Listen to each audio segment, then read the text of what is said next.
Katya is a full-time van life traveler who spends her days exploring, singing, and documenting her adventures for her audience. In this video, she arrived at a quiet, scenic campground and chose it as her spot for the night. Everything felt calm as she settled in, relaxed, and began recording a few clips while practicing vocals. But that peaceful moment didn't last. Drinking watermelon moonshine, got the burn with a little lime. I was his and every bit of that boy was mine. Too young to know what love was. 'Cause there's never nothing like the first time. It's always gonna taste like watermelon moonshine. The fuck? There are hunters out here.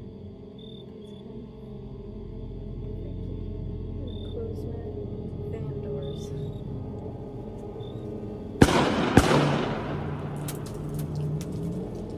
Unexpected gunshots suddenly echoed through the area, immediately breaking the silence.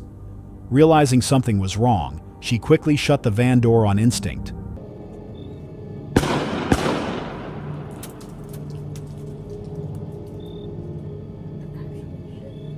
Viewers later pointed out that right after the second gunshot, faint impacts could be heard near the van, almost as if debris was kicked up close to her camera. It might have been leaves or loose gravel, no one can say for sure, but the timing made the situation feel far more alarming. The shots sounded extremely close, and considering nighttime hunting is illegal in most places, aside from certain predator control situations, the incident didn't seem like normal hunting behavior. Many viewers believe the shots were fired as a warning. Even assuming someone was legitimately hunting, doing so near a designated campground is not only unsafe, it's genuinely terrifying. Lost in Wonder is a channel run by a woman who loves spending time outdoors, documenting her camping trips in unusual places. Her content is always engaging, and this video was no exception, though it was far less peaceful than her usual experiences. For this adventure, she attempted a stealth camp at an old ruin rumored to be haunted, giving the entire trip a much darker tone. I'm actually doing this. I just got dropped off and I'm hiking at the Bruce Trail, which is a long trail here in Ontario that goes from Niagara Falls all the way to the Bruce Peninsula on Georgian Bay. And this is just a very, very small section of it. And it goes through a ruin that is believed to be haunted. And I was reading about the story of William Black. She was dropped off near the Bruce Trail in Ontario, a long route stretching from Niagara Falls up to the Bruce Peninsula. After hiking a short distance, she reached the ruin, an abandoned structure tied to eerie local stories. At first, the spot looked perfect. She set up her tent, explored a bit, and settled into her routine. But as the sun went down, uneasiness began creeping in. While organizing her campsite, she noticed strange lights moving through the woods. At one point, they seemed to be heading straight toward her before shifting away along the main path. She couldn't tell whether it was hikers or staff patrolling the area, but the unexpected lights made the forest feel far less welcoming. When I was setting up, I saw lights in the woods, and one time it looked like it was coming right at me. I don't know if it's hikers or if it is the park authorities doing rounds. Either way, they didn't come here to the ruins, they just walked through the path. But you know how it is at night, the light just really goes far. It is definitely getting cold. There is a chill. As the temperature dropped, she tried to relax and continue her evening. She cooked her meal, listened to the sounds around her, and eventually retreated to her tent for the night. Though she tried to rest, the location's reputation stayed on her mind, especially with Halloween approaching, when curious visitors often ventured out hoping to witness something paranormal. Later that night, she heard footsteps nearby, much closer than before. She tried to ignore them and get back to sleep, but the sounds kept returning. But I don't know, I have a feeling that more people may come by. It's pretty close to Halloween, and this is a pretty famous haunted ruin, so A lot of people will come here at night to see if they get to see the ghost of William Black.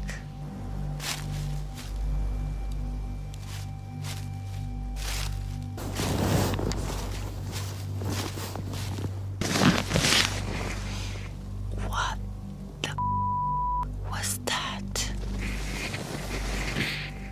I just heard footsteps, but this time they sounded much closer, not farther in the path.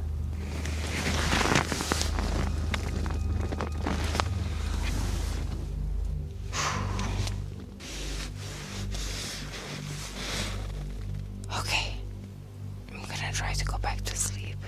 Additional noises echoed from farther away in the forest, creating the sense that something, or someone, was moving around the ruins. Nothing harmed her, and she stayed inside her tent the entire time, too cautious to investigate what was roaming the area.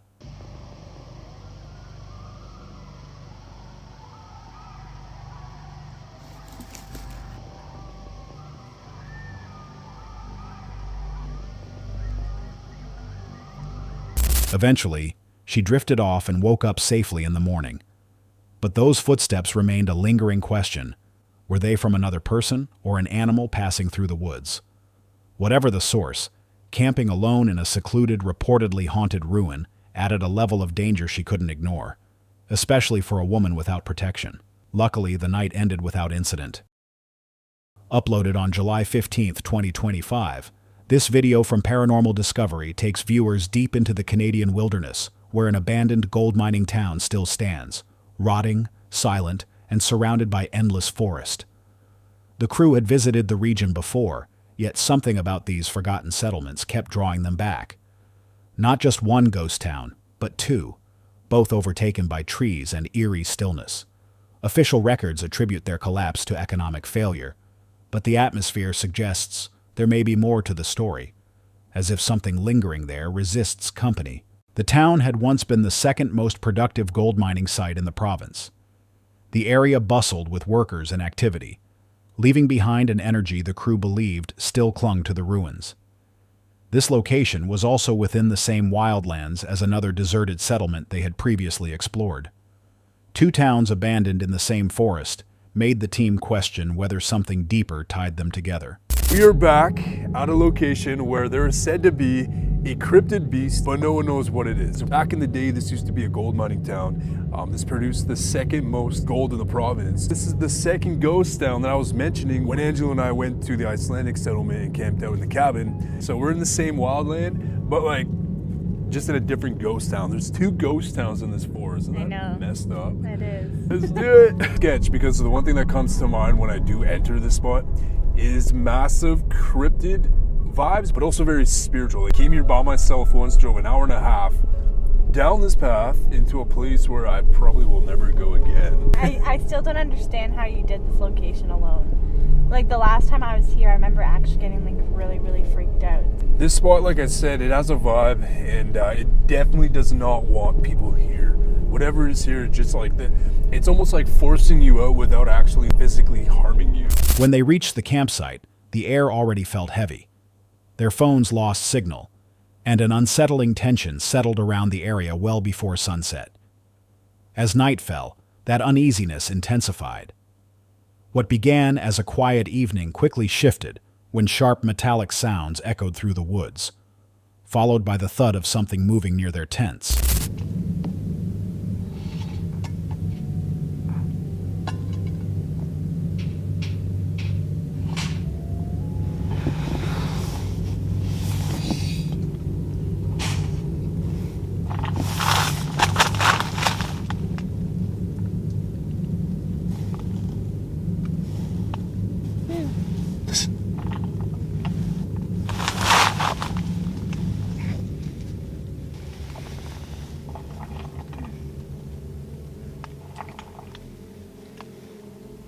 What is going on out there? What the? What the f? This camera's still on. What time is it? No clue. Holy shit, it's like the middle of the night. Yeah. Holy shit, Chills. Something's moving out there. There's no fucking way. Was that the table? I literally just heard the rattle of the table. I don't know, I heard a bunch of things, but I'm half asleep.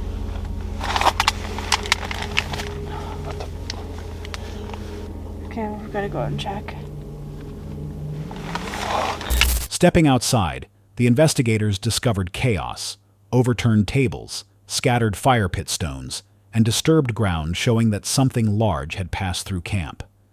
None of it looked accidental.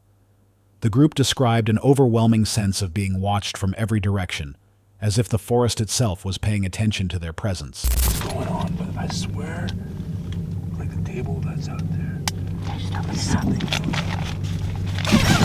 I'm like legit scared. Okay. What? Our table's down. I knew it. The fire pit's caved in. What? Barbecue's still there. Our salad thing is down. The Blue Eddy's still there. I knew it. Our table. Something knock over our table, or like did a gust of wind blow it down, or? I don't know. There's no way. No, a gust of wind would not blow that down. Yeah, because like our chair is still up, that tiny little chair in the cooler.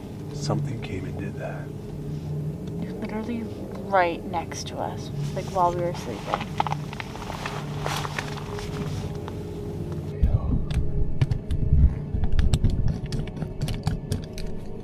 Like, this is actually messed up.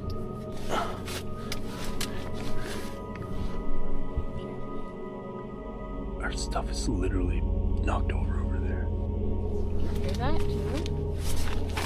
What? Do you hear that? It sounds like. The ghost town they camped beside had produced extraordinary wealth generations ago, but stories predating the mining era spoke of strange beings and restless spirits tied to this land. As the night deepened, shadows shifted beyond their lantern light. Insects swarmed, yet the woods felt unnaturally empty of normal wildlife. Even the air carried a charged, waiting quality that made them fear staying any longer. God, like we're in danger. Like if we stay, we're physically gonna be hurt or killed. Whoa. I mean, I'm just trying to I'm just starting. I guess I was the first one to bring it up with the whole last dinner thing.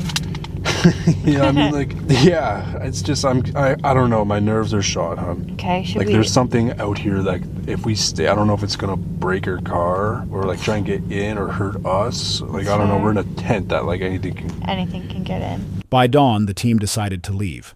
They packed quickly, still shaken by the night. Later, they described the trip as their most disturbing yet, not because of what they saw, but because of what they felt. In that forest, nothing needed to attack or scream to be terrifying. The silence alone was enough to haunt them. Jeff is a creator who normally posts guitar covers. Nothing unusual or unsettling, just straightforward music. But in one video he uploaded on February 13th, 2021, things took a completely unexpected turn. While at his home beside a forest in New Hampshire, he suddenly heard strange noises coming from the woods. At first, he assumed it might be an injured dog or something similar. Curious and slightly concerned, he stepped outside with his camera to investigate. He recorded the area, hoping the sound would repeat, but everything went quiet the moment he began filming. Okay. Heard a sound out here. So I'm recording in hopes that I hear it again. It's downright terrifying, but of course it stopped as soon as I started. All I can hear right now is dog barking, I think.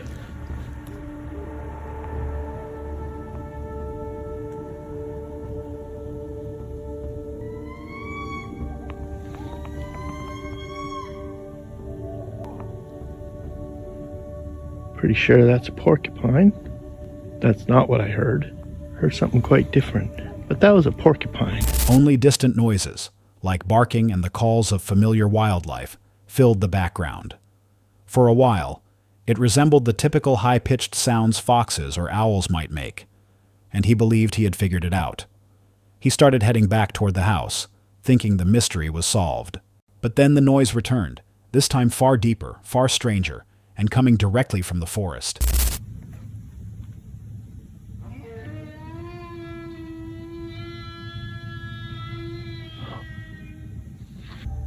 There it is again. That's what I heard when I first came out. That is terrifying.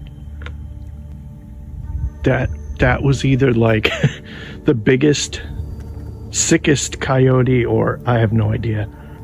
Wow. I've heard coyotes many times out here, all hours, from lone coyotes doing that long, like wolf type call to like a pack of coyotes yelping with a kill. Owls, fisher cats, foxes. I know that they sound crazy. That is totally different. That was deep.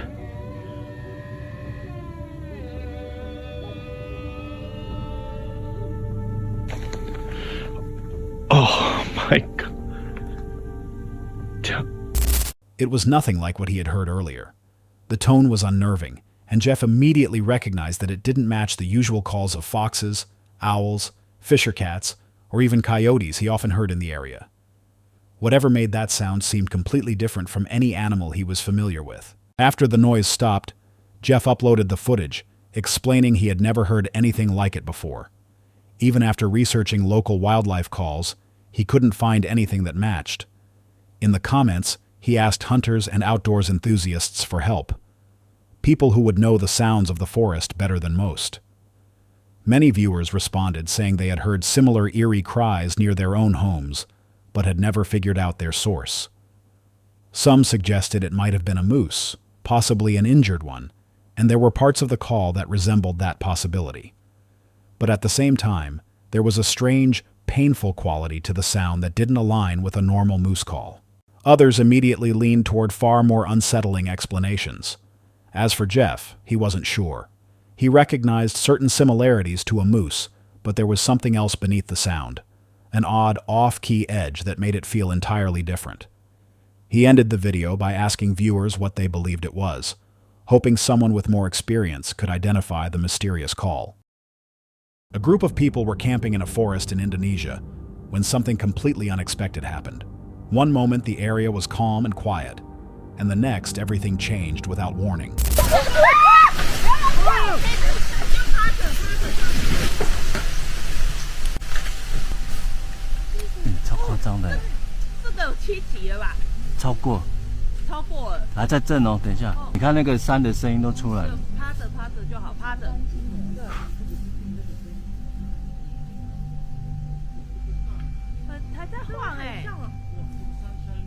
A massive earthquake, measuring 7.7 in magnitude, struck the Banda Sea off the coasts of Indonesia and East Timor.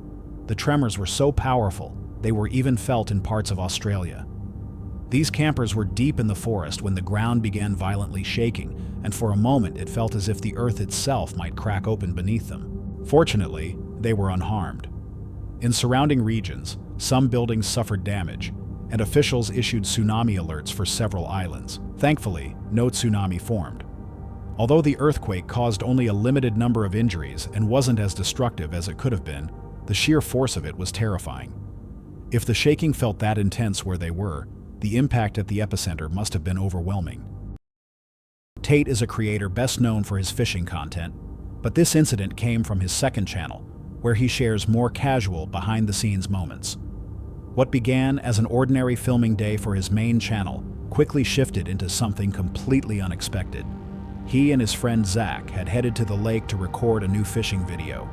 The weather was calm, the boat was ready to launch, and everything felt like a normal outing. Me and Zach's out here, we're filming a video for the main channel. But we got the boat all hooked up. I guess I'm backing you down, right? It's pretty cool out here. Fall feel to it. Does have a fall feel. It's feeling pretty good out here. We got a giant bait out here as well. I don't know about you guys, but these right here are some of the smallest minnows I've ever seen. I have never, ever in my life got minnows this small. Give me a fish one time. That's right. Woo! Big Daddy. Oh gosh, he's not in good shape, brother. Yeah. Look at that, sir. Whoops. Crappie. Are we keeping these? Oh yeah. All right, toss them in the box. Yeah, can you hear me? Yeah, are you good? Are you all good? Do you know what's going on? I've heard there's a shooter over there. Where at? Seen cops go by.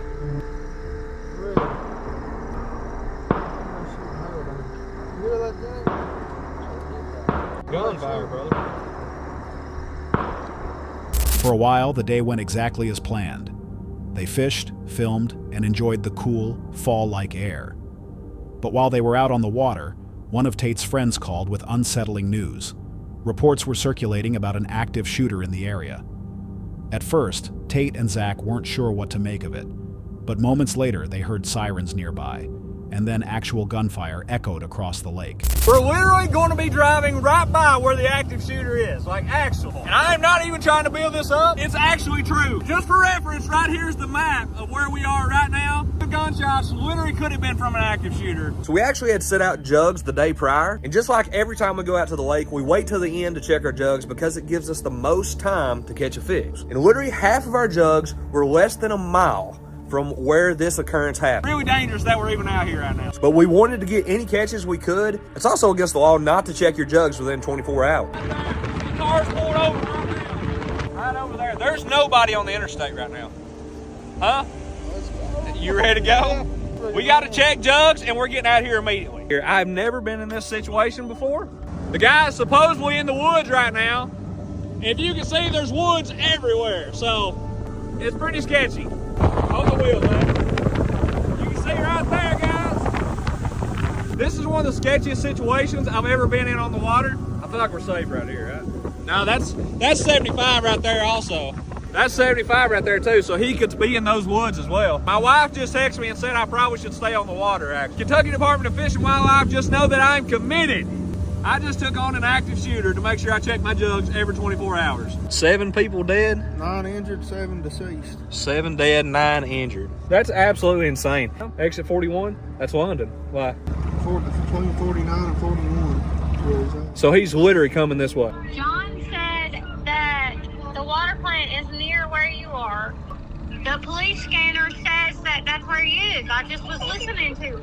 It says he's exactly where you are. Well, I'm coming home. Are you sure you should come off the water? No, I'm coming. It's cold out here. What's going on with it now? I can't get anything real recent on it. Now we hear there's more than one shooter and there's like 14 people shot out. There's more than one? According to their location, they were fishing less than a mile from where the incident was unfolding. Half of the jug lines they had set the previous day were in the same direction as the reported gunman. Surrounded by woods and unsure of the shooter's exact position, they decided not to risk staying on the water. They quickly packed their gear, headed back toward the ramp, and left the area as fast as possible. News later confirmed that multiple victims had been killed and others injured. The suspect, identified as Joseph Couch, had reportedly sent a message before the attack stating his intention to harm others and then himself. Authorities offered a $35,000 reward for information regarding his whereabouts. A few days later, a YouTube couple searching for the reward noticed vultures circling above a wooded area. When they investigated, they discovered the suspect's body, confirming that he had taken his own life. Tate and his friends later realized just how close they had been to the unfolding tragedy. Had they stayed on the lake longer or inadvertently crossed paths with the suspect, the outcome could have been far worse. Leaving when they did may have genuinely saved their lives. Ben is known for investigating unusual and unexplained events, but this case became one of the most unsettling he had ever taken on. A farmer had contacted him, reporting strange lights at night, eerie sounds, and unexplained cattle disappearances. Curious, Ben agreed to spend a night camping on the property, setting up his base right on the edge of a massive cornfield. Going to be spending the night solo hammock camping right next to a farm that's been encountering strange phenomena. Tonight, see if we can see anything untoward. I've set myself up here on the edge of the farm. People have reported strange lights moving across these fields. Workers talk about hearing noises that they can't explain. And there are claims of cattle vanishing without a trace. Here to try and capture whatever is behind this. So, the farmer in our discussion has already mentioned seeing strange lights at night time hovering above the field. Now, I didn't ask in the conversation what crop was growing in that field, so this is the first time for me as well seeing this, but funnily enough, it's corn. We all know the links the UFOs have with corn fields and crop circles. Something that I'm going to note down, something that I'm going to be very aware of. And tonight, even, I'm going to come back and really go through that field and maybe just sit down, absorb listen, keep my eyes peeled for anything that maybe help me in this investigation. He noted that the farmer had already described glowing lights drifting over the fields, and as Ben explored the area, he realized how fitting it was that corn surrounded the campsite, a crop often associated with UFO sightings and crop circle reports. His plan for the night was simple: observe, record, and document anything unusual. He wanted to walk the field, get a feel for the environment, and see whether he could pick up any trace of what had been reported. So it's started raining, which was forecast. This is setting now for the rest of the night as well. So I've been keeping my eye on the weather forecast, and I think in the next few hours we're due a thunderstorm. It's really starting to come down now. So there's only about 20-30 minutes worth of decent light left. Just behind me is the cornfield. I'll pick a spot out at random in the cornfield.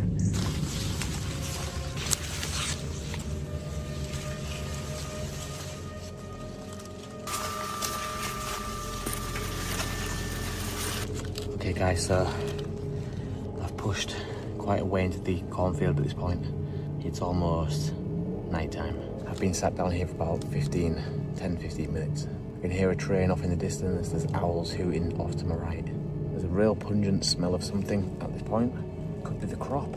Although I'm smelling everything on the crop and it doesn't sound. The aim is to keep looking up to the crop and see if any of those strange lights pass overhead.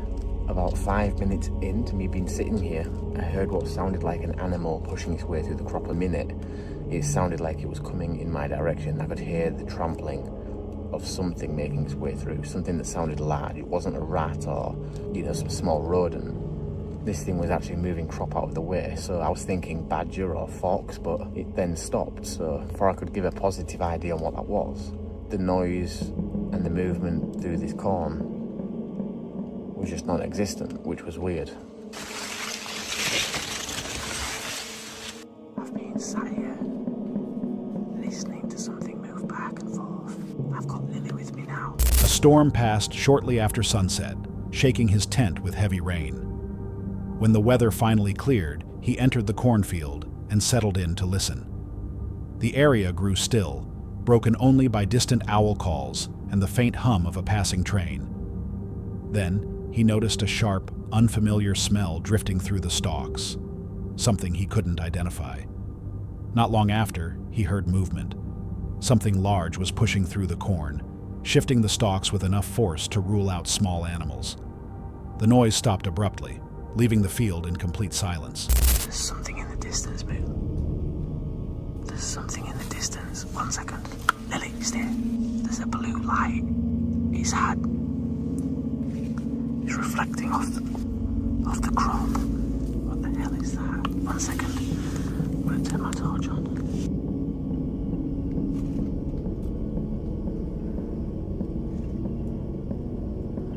There's no noise. Just a blue light.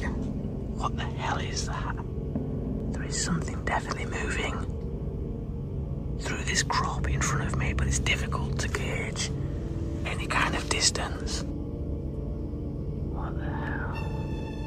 This light is happening all around me. It's hard to tell or orientate yourself, but I'm actually filming in all directions at this point.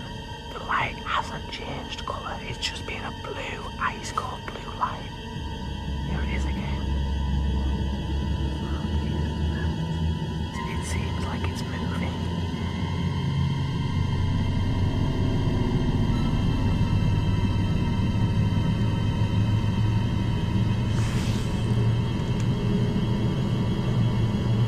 Guys, I'm gonna move. There is something walking through this cornfield. I'm gonna get the hell out of here. That is in the cornfield. It looks like it's off in the distance, but it's actually in the cornfield. What the hell? How is that?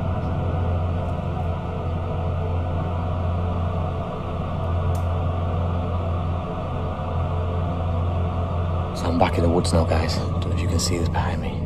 As he continued listening, his dog began reacting to something in the distance. Moments later, a dim blue light appeared far out in the corn. It flickered, reappeared, and lingered without any sound or clear source. The light reflected off the stalks, shifting around him as though it were circling the field. Ben recorded what he could, trying to gauge its distance, but the darkness made it almost impossible. Eventually, the activity became too unsettling, and he exited the field and returned to camp. Okay, so this footage that you're watching is roughly about 5 days after the footage that you've just seen. I've spoken to the farmer again recently, keeping all that information to myself. All I'm saying to him is that I have been out there and I have experienced X, Y, and Z. But dates and times, I'm keeping that to myself. Now, what's interesting is during our recent conversation, one of the farm hands that work and live on the farm has been experiencing some night terrors that are based around extraterrestrial abduction scenarios. Dreams that he believes where he's being pulled out of bed and he's waking up on the floor in the dark with no idea physically how he got there. What's really strange is that on one of these occasions when these night terrors first started is exactly the same day I was in the cornfield sat there watching these blue lights. Is it linked? Is that a coincidence? The next morning, he met with the farmer again and learned something deeply disturbing. One of the farmhands had been experiencing intense night terrors, dreams involving being pulled from his bed by strange beings and waking up on the floor without knowing how he got there.